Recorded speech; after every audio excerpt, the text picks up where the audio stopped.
शिक्षक क्षमतावृत्ती प्रशिक्षण टप्पा 2 प्रशिक्षण या ठिकाणी आयोजित करण्यात आलेलं आहे।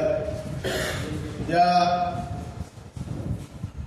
प्रशिक्षण वर्गाच्या उद्घाटन समारोह प्रसंगी उपस्थित असलेले माझे सहकारी वरवटे साहेब, शिक्षण विस्तार अधिकारी, पंचायत समिती लाखांदूर, पुढेगाव येथील मुख्याध्यापक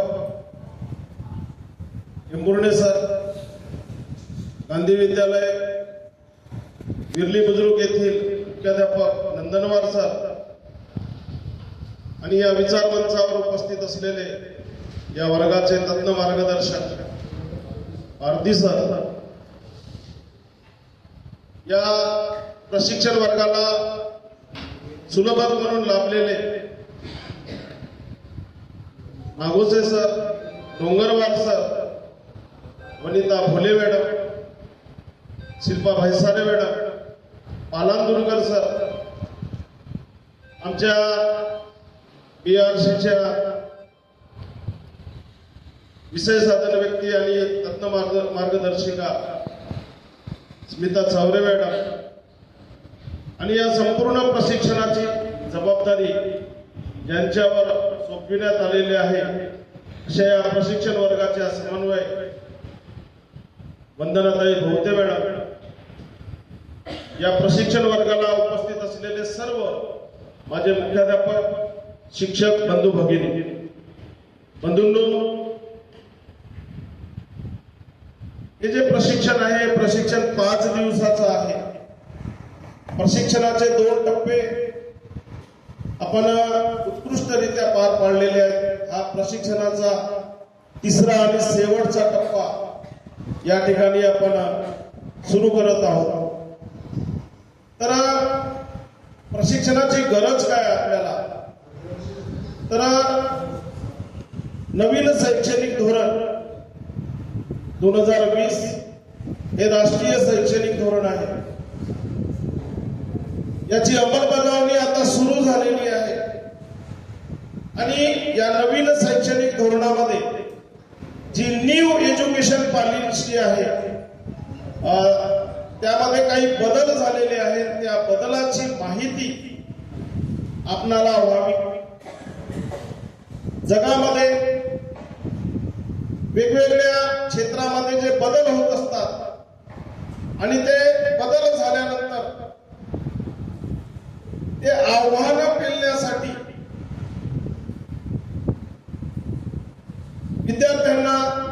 विद्यार्थ्यांची गुणवत्ता वाढविण्यासाठी सर्वप्रथम शिक्षकांना प्रशिक्षित करणं अत्यंत आवश्यक आहे। आपल्याला माहिती असेल की आपण समजा पारंपरिक पद्धतीने ही शिक्षण प्रणाली सुरू ठेवली तर आपले विद्यार्थी या स्पर्धेच्या युगामध्ये टिकणार नाही आणि म्हणून स्पर्धेच्या युगामध्ये टिकण्यासाठी नवीन नवीन आव्हानं पेलण्यासाठी या प्रशिक्षणाची अत्यंत आवश्यकता आहे। आपल्याला माहिती म्हणून सांगतोय की यापूर्वी आपल्याला बँकेमध्ये पैसे काढायचे असतील तर बँकेमध्ये एक कागदावर विड्रॉल भरून द्यावा लागत होता आणि मग प्रत्यक्ष बँकेत जावं लागत होतं आणि तिथून मग आपल्याला कॅशियर पैसे देत होते। परंतु या विज्ञान आणि तंत्रज्ञानाच्या युगामध्ये आपण घर बसल्या दुसऱ्यांना, आपल्या मित्राला, आपल्या नातेवाईकाला आपल्या मोबाईलवरून पैसे पाठवू शकतो। ही एक किमया एक विज्ञान आणि तंत्रज्ञानाच्या माध्यमातून झालेली आहे। तर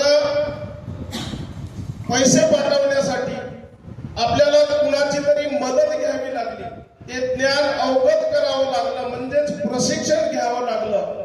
अगदी अशाच प्रकारे या न्यू एज्युकेशन पॉलिसीमध्ये जे काही बदल झालेले आहेत, या न्यू एज्युकेशन पॉलिसीमध्ये जे काही मुद्दे आहेत, शिक्षण क्षेत्रामध्ये जे बदल झालेले आहेत त्या बदलाची प्रकारची माहिती आपणापर्यंत व्हावी, तरच विद्यार्थ्याची गुणवत्ता ही वाढेल.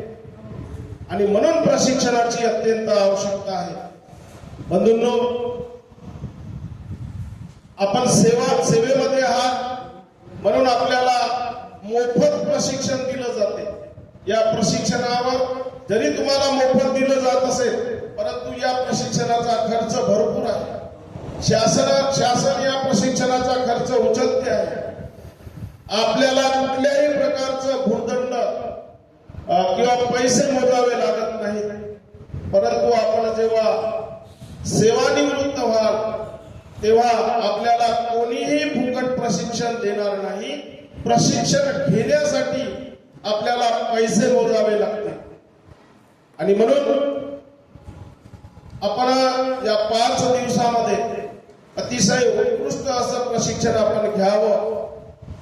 आणि इथून प्रशिक्षण घेऊन गेल्यानंतर ज्या शिक्षण क्षेत्रामध्ये जे बदल झालेले आहेत, त्यानुसार जो अभ्यासक्रम तयार करण्यात आलेला आहे, त्यानुसार जे मूल्यमापन पद्धतीमध्ये बदल झालेला आहे, गुणदान कसं करायचं, मूल्यमापन कसं करायचं, या सर्वांची इत्थंभूत माहिती आपल्याला या प्रशिक्षण वर्गामध्ये मिळणार आहे. सुरुवातीला तुम्हाला वाटत असेल की 5 दिवस पर्यंत प्रशिक्षण आपल्याला घ्यायचं आहे. 5 दिवस निसर्गरम्य अशा राधेय विद्यालयामध्ये आपल्याला यावं लागणार आहे.